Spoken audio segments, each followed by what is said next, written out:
प्रणाम विद्यार्थी मित्रों, माधव विद्या संकुल ऑनलाइन टीचिंग में आपનું हार्दिक स्वागत करूँ छूँ। आज धोरण 6 विषय हिंदी पाठ नंबर 3 समझदार नानी। तो विद्यार्थी मित्रों, अगाउना विडियोनी अंदर आपणे आ पाठनी समजूती अने एनो शब्दार्थ अने मुहावरे आपणे जोई गया हता। तो आजे आपणे आ पाठनो अभ्यास अने स्वाध्याय विषे चर्चा करवानी छे। तो आपणे आवो आ पाठनो આપણે અભ્યાસ જોઈએ। અહીંયા તમને અભ્યાસ આપેલો છે અને અહીંયા અભ્યાસનો પ્રશ્ન નંબર 1 આપેલો છે। તો અભ્યાસ આપણે જોઈએ। અહીંયા પ્રશ્ન નંબર 1 અહીંયા આપણને સૂચના આપેલી છે।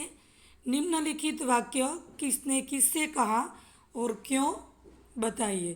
तो અહીંયા શું છે કે નીચે જે વાક્યો તમને આપેલા છે એ વાક્ય કોણ કોને કહે છે અને કેમ કહે છે, તો એનો આપણે જવાબ આપવાનો છે। તો આવો આપણે એ જવાબ જોઈ લઈએ।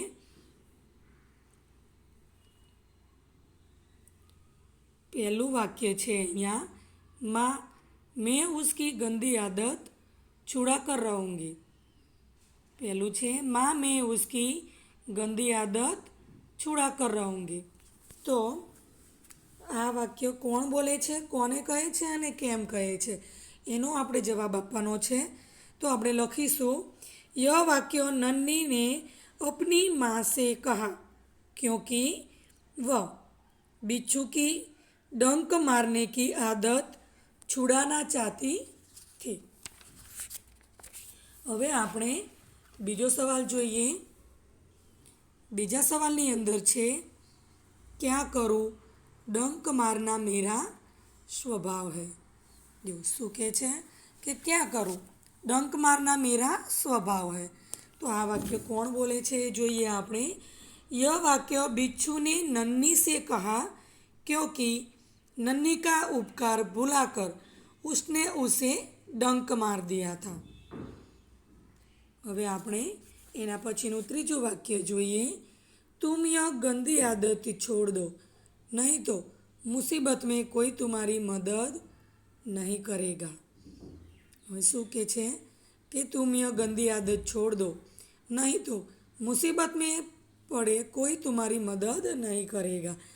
એનો થશે એનું વાક્ય, यह वाक्य नन्ही ने बिच्छू से कहा क्योंकि वह बिच्छू की बुरी आदत के बारे में उसे चेतावनी देना चाहती थी। હવે આપણે એનું ચોથું વાક્ય જોઈએ। भलाई करना मेरा स्वभाव है। यह वाक्य नन्ही ने बिच्छू से कहा क्योंकि बिच्छू के विश्वासघात को भुलाकर उसने उसकी मदद की थी। नन्ही ने बिच्छू से कहा क्योंकि बिच्छू के विश्वासघात को भूलकर उसने उसकी मदद की थी। હવે આપણે એના પછીનું પાંચમું વાક્ય જોઈએ। मैं वचन देता हूँ कि अब मैं किसी निर्दोष जीव को डंक नहीं मारूंगा। શું કહે છે કે मैं वचन देता हूँ कि अब मैं किसी निर्दोष जीव को डंक नहीं मारूंगा। એમાં થશે આ એનો જવાબ, यह वाक्य बिच्छू ने नन्ही से कहा क्योंकि नन्ही से विश्वासघात करने पर उसे बहुत पछतावा हुआ था। तो मित्रों आ तो आपणो अभ्यास। हवे आपणे स्वाध्याय जोईए। स्वाध्यायनी अंदर प्रश्न नंबर 1, अहींया प्रश्न नंबर 1 आपने आपेलो छे। निम्नलिखित प्रश्नों के उत्तर लिखिए। जे नीचे प्रश्नों आपेला छे ए प्रश्नोना आपणे जवाब लखवाना छे। एमां पहेलो सवाल छे अहींया, नन्ही कोण थी। एनो जवाब लखीशुं आपणे, नन्ही एक बतक थी। बीजो सवाल जोईए आपणे, बिच्छू कहाँ फंस गया था। जवाब लखीशू આપણે बिच्छू दलदल में फंस गया था। એના પછીનો ત્રીજો સવાલ છે बिच्छू को क्यों पछतावा हुआ। बिच्छू को क्यों पछतावा हुआ तो એના જવાબની અંદર આપણે લખીશું बिच्छू को पछतावा हुआ क्योंकि 2 बार जीवन दान देने वाली बतख को डंक मारने चला था। 2 बार जीवन दान देने वाली बतख को वह डंक मारने चला था। एना पछीनो चौथो सवाल छे नन्ही ने क्या निश्चय किया। जवाब में लखीशू आपणे नन्ही ने यह निश्चय किया कि वह मुसीबत में पड़े को हमेशा बचाती रहेगी। नन्ही ने यह निश्चय किया कि वह मुसीबत में पड़े को हमेशा बचाती रहेगी। एना पछीनो 5मो सवाल छे नन्ही ने बिच्छू को क्यों बचाया। नन्ही ने बिच्छू को क्यों बचाया। जवाब में लखवानुं बिच्छू दलदल में फंस गया था। उसने नन्ही से प्रार्थना की बहन मुझे बचा लो। नन्ही को बिच्छू पर दया आ गई इसीलिए नन्ही ने बिच्छू को बाहर निकाल कर बचाया। फरीथी रिपीट करी लईए बिच्छू दलदल में फंस गया था। उसने नन्ही से प्रार्थना की बहन मुझे बचा लो। नन्ही को बिच्छू पर दया आ गई इसीलिए नन्ही ने बिच्छू को बाहर निकाल कर बचाया। एना पछीनो छठो सवाल आपणे जोईए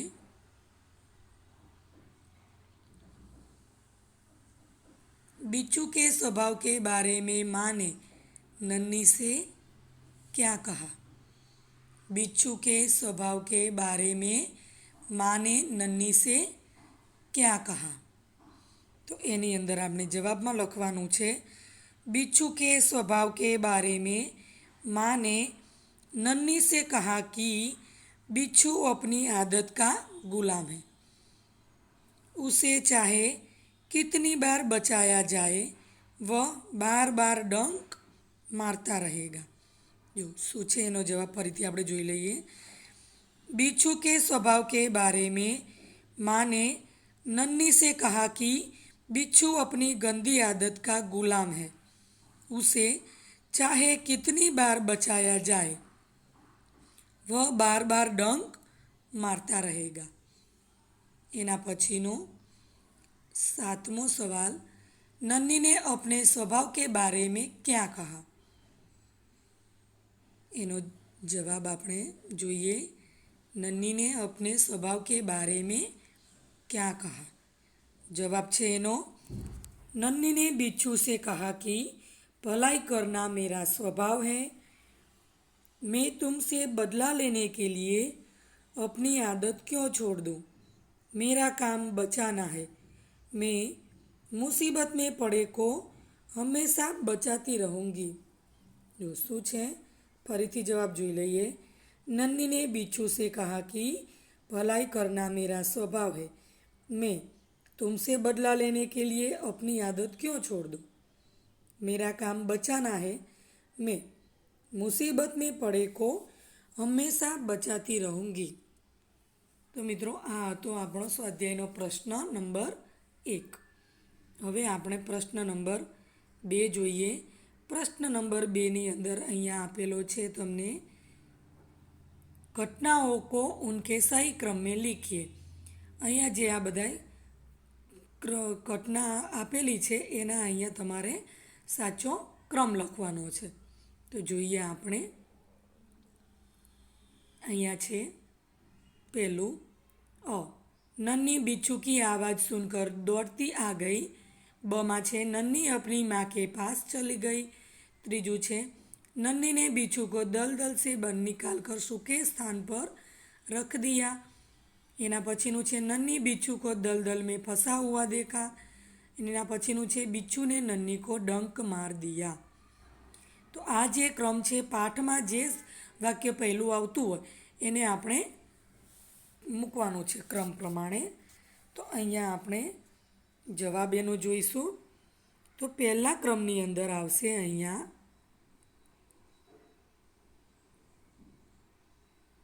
नन्ही ने बिच्छू को दलदल में फंसा हुआ देखा. तो અહીંયા છે नन्ही ने बिच्छू को दलदल में फंसा हुआ देखा. તો આ આવશે ડ.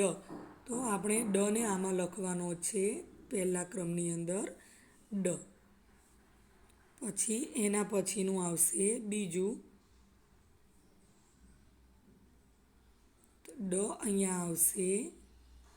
પછી આપણે જોઈએ नन्ही बिच्छू की आवाज़ सुनकर दौड़ती आई. तो एमा आवशे ब. 2 नंबरનું આવશે અહીંયા. તો એમાં બની સામે 2 નંબરની અંદર આવશે અ. તો અહીંયા મૂકવાનો છે આપણે અ. એના પછીનું ત્રીજા નંબરની અંદર આવશે नन्ही ने बिच्छू को दलदल में फंसा हुआ देखा. तो एनी अंदर आवशे नन्ही ने बिच्छू को दलदल से बहार निकाल कर. तो एनी अंदर आवशे अहींया क. एना पछीनुं चौथुं छे बिच्छू ने नन्ही को डंक मार दिया. तो ए आवशे अहींया ई. અને એના પછીનું હવે એક જ વધ્યું છે नन्ही अपनी माँ के पास चली गई. એ આવશે અહીંયા બ. તો આ આપણો હતો પ્રશ્ન નંબર 2. હવે આપણે અગાઉના પ્રશ્ન નંબર 4થી શરૂઆત કરીશું. એ આપણે અગાઉના પીડીએફની અંદર વિડીયોમાં જોઈશું. ત્યાં સુધી અસ્તુ પ્રણામ.